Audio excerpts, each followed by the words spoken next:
నిర్దోషహారియై సర్వభూపాలురకు సిరులను కలిగించు మోహిని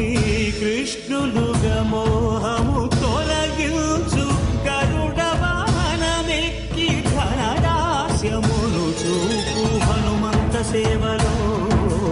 అభయము ప్రసాదించు గజవాహనం భ్రాంతిని తొలగించు సూర్యప్రభను నిలిచి అక్షీణతను పెంచు శ్రీవత్సవక్షుడై ఆ చంద్రప్రభను విహరించు రథమెక్కి మనోరథమెక్కి మలిన వాంఛలను త్రుంచగా రయమెక్కి హరిహయమెక్కి